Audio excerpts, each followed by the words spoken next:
So the new update is out now on the Korean server. We will have a look at the tier 1 Archboss weapon buffs. They all have a pretty massive boost with new stats. And there's the new ability to upgrade the tier 2 Archboss weapons to tier 3, also giving them more stats. Some tier 3 gear has been updated, like the Fallen Dynasty set is way more competitive now with 40% heavy attack damage. The Halloween event is here on the Korean server and we can have a look at all the rewards.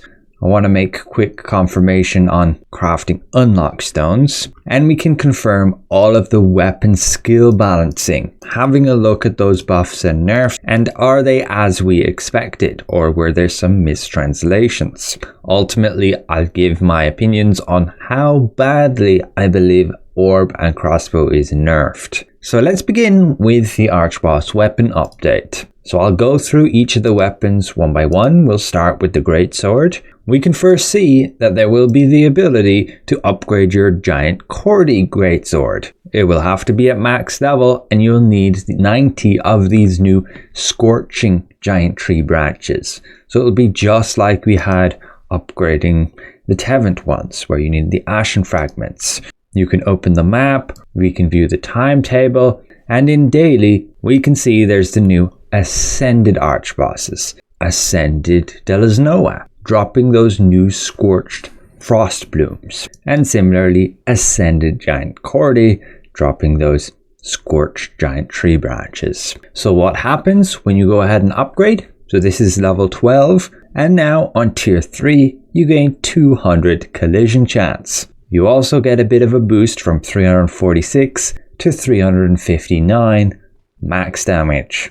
Then we look at the Tevent weapon. This is getting a new stat. You won't need to pay anything to upgrade it if you have done so already, and it now has 160 extra critical hit chance. And it did indeed get its base damage boosted, the max 316 up to 359. Keep in mind they've also added the ability to change your skill core back into the original weapon if you regretted converting it to that. It just costs you 10 of the new Archboss materials. And you can do the same with the tier 1 Archboss weapons too. Looking at the sword and shield then, we have the Delaznoa sword, and this gets a new stat, which is 8 perception. A 1% increase to shield block chance, and you can see the base damage 187 up from 185. As for the Queen Belandir sword, this gets a new stat, which is 8 fortitude, a 5% buff to the shield block chance, and the base damage is now 187 max up from 170. Then we have the Daggers. The Delaznoa ones are getting a new stat, as you can see 8 wisdom. Their max damage goes to 155 instead of 144. Although I don't know what's up with the offhand damage getting pretty massively nerfed. As for the Tevent Daggers, they're getting a new stat.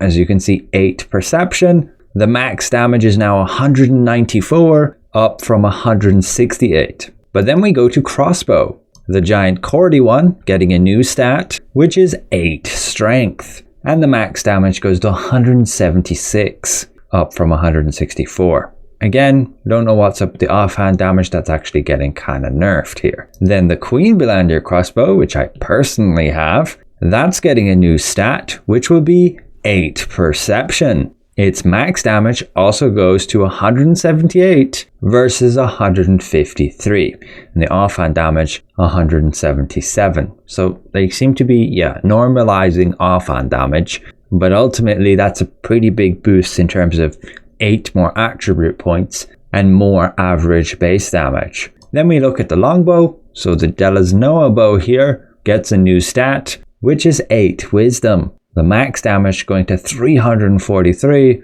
up from 330. As for the Tevent bow, this gets a new stat, which will be just critical hit chance. Its max damage 343 is a big boost from the 301. As for the staff, the Delaznoa one gets a new stat, just critical hit chance as well, but the max damage 266 up from 256. As for the Queen Belandir staff, getting a new stat here, which is going to be 8 strength. Additionally, the max damage 266 is up from 234. Then for the wand, Giant Cordy gets a new stat, which is going to be 16% shield health. This is kind of crazy, buffing all your shields even further. And the max damage going from 159 to that 166. As for the Tevant's wand, this gets a new stat, which is going to be 8 dexterity. Additionally, that max damage 196 is up from 173. That puts it nearly in line with the legendary weapon of 200. Then we go to the spear. So the Delasnoa spear gets a new stat, which would be 8% cooldown. Max damage goes to 375, up from 361. As for the Queen Belandir spear, this gets a new stat, which is 10.5% attack speed. The max damage is now 375, up from 331. Finally, we have the orb, Giant Cordy. That gets a new stat, which will be 16% range, with its max damage boost to 174 versus 166. And the Tevant's orb, that gets a new stat, which is 8% cooldown. Additionally, the max damage, 205, is up from 180. Keep in mind, the tier 2 Archboss weapons, you may have noticed, also get those skill cores updated. For example, Giant Cordy's Greatsword in PvP will deal 2.5% of the target's max HP per second. The Delasnoa Sword and Shield has that 80% chance when applying Collision Pull to reduce the target's defense by 500 for 6 seconds. Very likely will not apply to bosses in PvE since they can't be collision pulled. The Delasnoa Daggers has the Phantom Smokescreen increased its radius by 2 meters. The Cordy Crossbow got a very minor buff to 400% of base damage instead of 375. And the area is 3.5 meters instead of 3. The Delasnoa Bow, this is the old one and this is the new one. So it can remove a shield type on the target. The rest stays the same. The Delasnoa Staff has a PvP effect now where you can decrease all heavy attack evasion by 150 for 6 seconds. The Cordy Wand here now boosts invincible wall by 85% instead of just 50. And the Delasnoa Spear has the ability to reduce the heavy attack damage resistance by 20% for 6 seconds. Finally, the Giant Cordy Orb goes from 30% wall health to 50%. So yeah, some pretty crazy boosts there across the board with those skill effects on top of all those stats that we showed earlier. But now let's jump to some gear updates. So they said here that the heavy attack damage set is getting improved to basically give you 40% heavy attack damage when you use 4 pieces. And that is true. You gain 10% and then an additional 10% stacking 3 times. So 40% total. Now I have looked at some quick math on this. With the 30% crit damage from the blood set versus the 45% heavy attack damage from the fallen set. Yes, I take 45, and that's because the chest piece, when that's maxed out, gives another 5.2% heavy attack damage. And what you find is they're nearly about even. What you do have to consider then is the Blood Hunter set is leather, while this fallen set is plate. And that can have a pretty big impact in terms of stats with your material effects. You may end up just losing damage by not having that leather, because in most cases, pretty much in all cases, plate just simply gives you defensive stats versus leather giving you damage stats. For example, Greatsword, 2 pieces of leather already gives me 4% heavy attack damage, and 4 pieces, that would be 8%. So that would be worth it more than having this Fallen Dynasty set. So I don't really see it being the min-max option. It's still going to be very good, and you can use it alternatively, and it's going to give you that extra survivability, along with some decent damage comparable nearly to the Blood Hunter set. This Steel Juggernaut set is getting a change so that it has now 250 endurance, as listed here. And it now includes magic endurance too. The flash fire set now has a cooldown of 10 seconds, so just beware of that. And these buffs, the temporary stat boosts from these sets, should now properly be affected by buff duration. So now let's have a quick look at the Halloween event. What can we expect? Well, if they mirror what the Koreans have right here, then this would be our event store. You can get some cosmetics and you can get some raid materials. With Unlockstones, 4 weekly chaos runes, these being just the level 80 ones, and some Greatswords here. You'll need to get your pumpkins, mainly by doing your dungeon, which has been added here. Again, the rewards don't seem to be as great as the last time we had this event. Just cosmetics, the chance to get 1,000,000 solent, it's only 5%, and you can even get 100 ornate coins. You'll get these dimensional pumpkins here, the currency for the store, and you'll get the new tombstone. In order to open the chest, again, you'll need that candy corn, which you can get one through the check-in event every day for the 3-week event, and you should be able to get one more by visiting the roaming NPC, which may only be here during the night time. A quick look, yeah, I can't find him right now, but I can show you when we get this on the global server on Thursday. But one of the best things will be the event food, the ability to craft this for your Abyss Dungeon farming to gain those massive boosts. And you can also make this food to work against all bosses. Species damage boost, the crit hit, and the heavy attack. The guild merchant also got a bit of an update. You can see here how you can get 3 chaos prisms per week, 14 noble polished crystals, and 15 Unlockstones. However, they have released this with a known issue that buying those rewards gives you less than the amount should. Additionally, the Talandre Archboss weapons have some errors with regards to crafting them, and so they've restricted it until November the 4th. In terms of the loyalty coins and a little bit of a confusion with regards to translation, they will not be removing this exchange where you can craft those Unlockstones. You can craft loyalty coins with fortitude coins. What they meant was the old style of dimensional shards. You could still craft them here on the Korean server, where once upon a time we had soul shards and you'd craft these dimensional tokens to get like gear packs and stuff.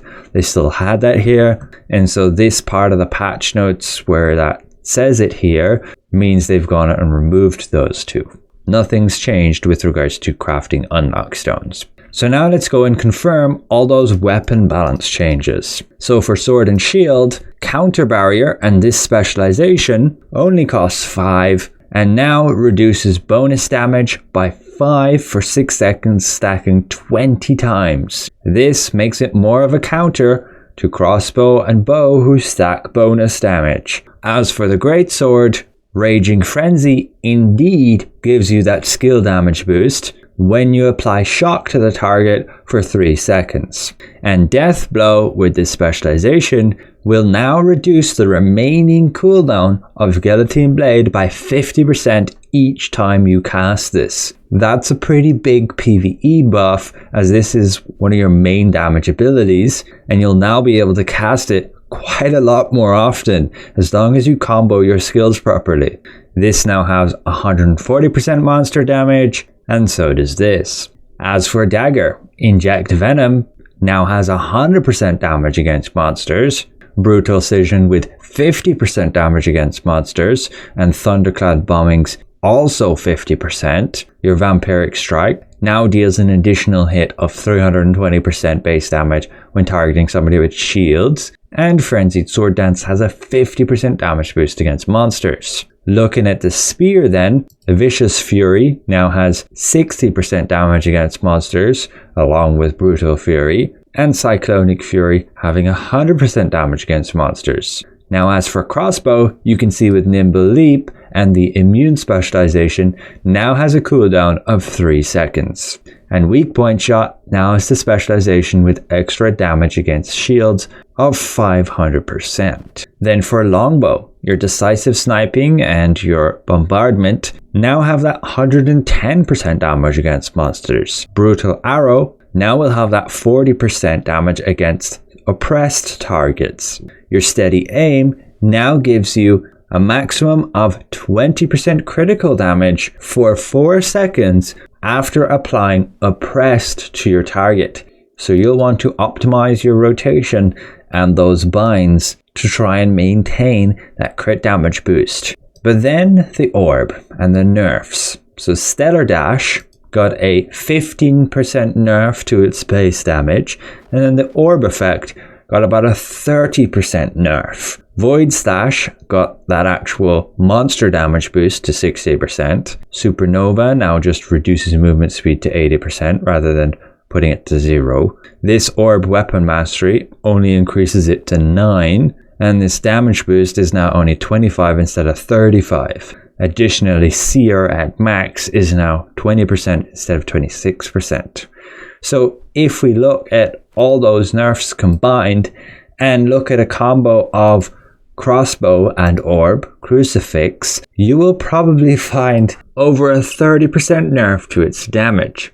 This is just looking at the Orb effect damage. That's over 34% nerf due to the base damage reduction here and the 10% from this mastery. And when you consider that is going to be the majority of your damage on Crucifix, where you use Crossbow with Selfless Diffusion to pretty much spam Stellar Dash non-stop. You have to consider the main damage, which got a 15% nerf, you get once per 9 times that you get the orb effect. It's 9 times because you have 3 orbs plus 6 satellite copies, which are considered orbs. So for every 9 hits of the orb effect, you get 1 hit of Stellar Dash, which did get nerfed as well, but not as much. But that ultimately means you'll probably see about a 30% nerf to your overall damage, which is pretty huge. If you were dealing 10 million in 30 seconds,